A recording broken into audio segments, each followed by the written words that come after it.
चलिए, कल के क्लास में इकाई का अंक को ज्ञात करने के लिए, है ना, कुछ क्वेश्चन को हम लोगों ने हल किया था।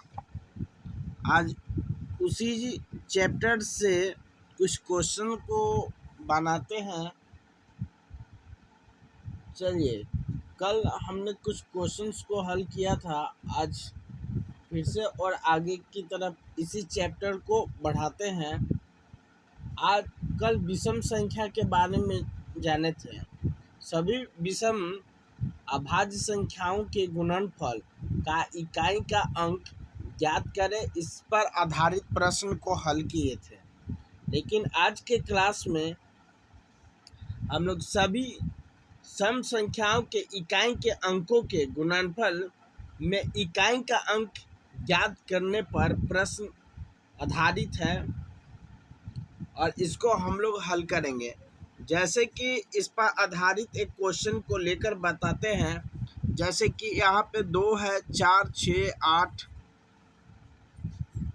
10 है, 12 है, इस तरह से इत्यादि यहाँ पर अगर संख्या दिया है और इसका इकाई का अंक पूछा जा रहा है, तो इसको ज्ञात करने के लिए हम लोग क्या करेंगे, सभी संख्याओं को जब आपस में गुना करेंगे ना, तो उसका इकाई का अंक है जी कि 0 के बराबर आ जाएगा। अतः हम लोग कह सकते हैं कि सम संख्याओं को यदि गुणनफल के रूप में लिखा जाता है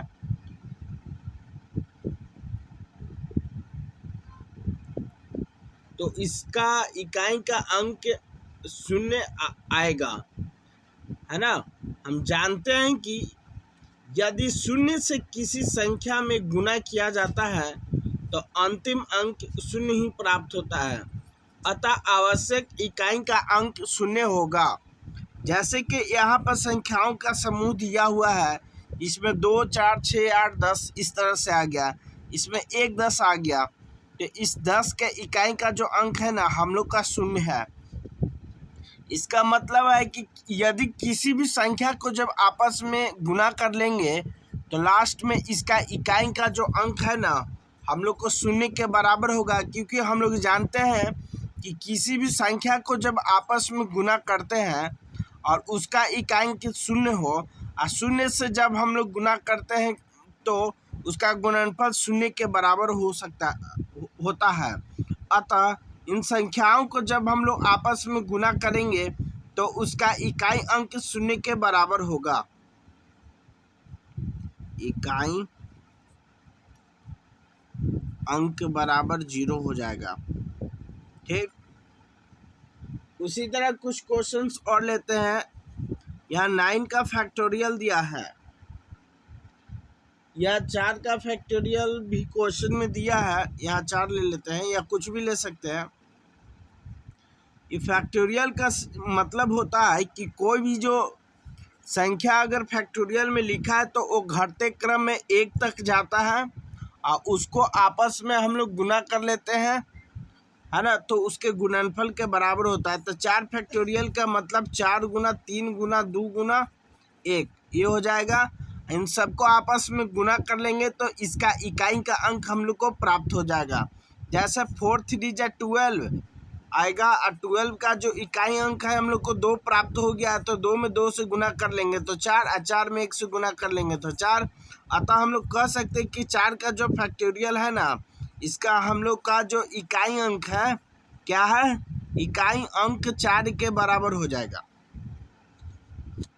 उसी तरह से अगर 9 का फैक्टोरियल लेते हैं तो इसका मतलब 9 गुना 8 गुना 7 गुना 6 गुना 5 गुना 4 गुना 3 गुना 2 गुना 1 कुछ इस तरह से प्राप्त हो जाएगा, है ना। तो इसका इकाई अंक हम लोग को कैसे प्राप्त होगा, 9 8 72, 2 आ गया लास्ट में, 7 दूनी 14, तो लास्ट में 4 आ गया, 4 6 24, लास्ट में 4 आ गया, यहाँ 5 चौके 20, लास्ट में 0।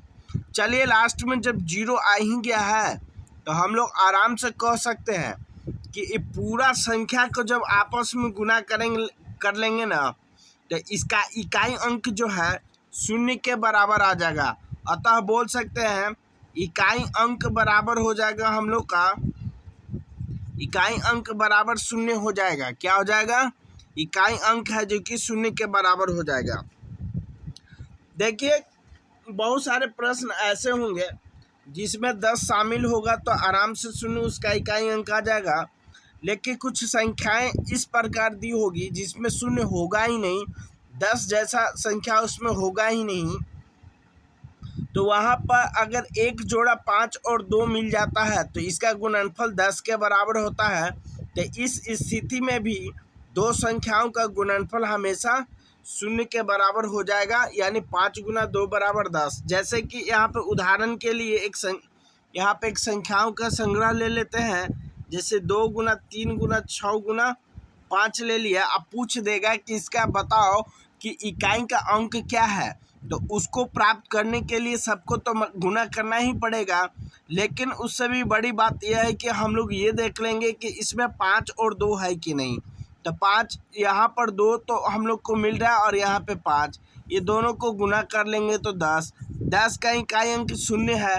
तो शून्य से किसी भी संख्या में गुना कर लेंगे तो हम लोग को शून्य प्राप्त होगा, अतः किसी भी संख्या का जो इकाई अंक है ना हम लोग को शून्य के बराबर हो जाएगा। इकाई अंक कितने के बराबर हो जाएगा?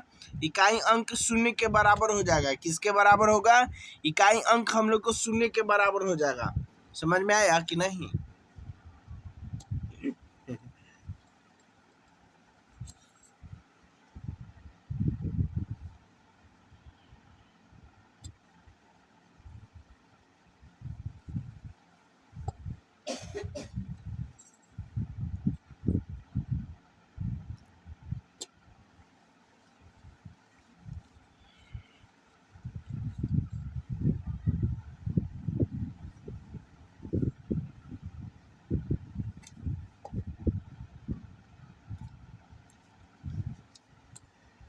चलिए आगे प्रश्न को हम लोग हल करते हैं। इकाई का अंक जब n किसी की घात में लगा हो तो कैसे ज्ञात कर लेंगे? बाद में मान लिया जाए यहाँ पर दे दिया है कि 2 के पावर दे दिया है 37, है ना? क्या दे दिया? 2 के पावर 37। तो पूछ रहा है कि आप बताइए कि इसका इकाई अंक क्या होगा। 2 के पावर 37 लिए तो कैसे होगा? देखिए प्रश्न जैसा भी हो उसका पावर को 4 के मल्टीपल में तोड़ देंगे। तो देखिए इसको एकदम बढ़िया से एक्सप्लेन करके समझाते हैं। जैसे इसको 4 के मल्टीपल में करना है तो 4 से डिवाइड करना होगा ना, तो 4 9 जा 36 माइनस करेंगे तो 1। तो इसको किस तरह से लिख सकते हैं? 4 × 9 + 1, क्योंकि भाज्य बराबर होता है भाजक गुने भागफल और प्लस एसफल। तो यहाँ पर 4 गुना 9 + 1 लिख सकते हैं। 4 के मल्टीपल में टूट गया, तो उसी तरह ही पावर जो ऊपर में देले है ना, इसको 4 के मल्टीपल में तोड़ देंगे तो कैसे लिख सकते हैं? 2 के पावर 4 गुना 9 और प्लस 1, ऐसा। अब क्या कर सकते हैं? अब इसका जो पावर इधर साइड में 1 दिया है तो इससे इसका तो इकाई अंक 2 मिल जाएगा, और यहाँ पर 4 के मल्टीपल में तोड़ने में फ़ायदा यही होता है कि 2 के पावर 4 कर लेंगे तो इसका जो रिजल्ट आएगा ना उसको 9 बार भी अगर पावर में करेंगे ना तो उसका इकाई अंक वही आएगा, है ना, जितना कि इसका पावर में हम लोग कर लेंगे तो ठीक है। तो इस तरह से हम लोग को 4 के पावर में 9 है तो 4 नंबर 36 हो गया।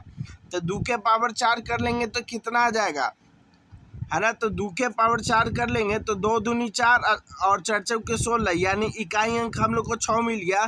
तो 6 में अब हम 2 से गुना कर लेंगे तो आ जाएगा 12। तो 12 का इकाई अंक 2 प्राप्त हुआ, अतः इसका इकाई अंक है ना, अतः इकाई अंक बराबर हम लोग को यहाँ पर 2 प्राप्त हो जाएगा। समझ में आया? चलिए ठीक है, आज की वीडियो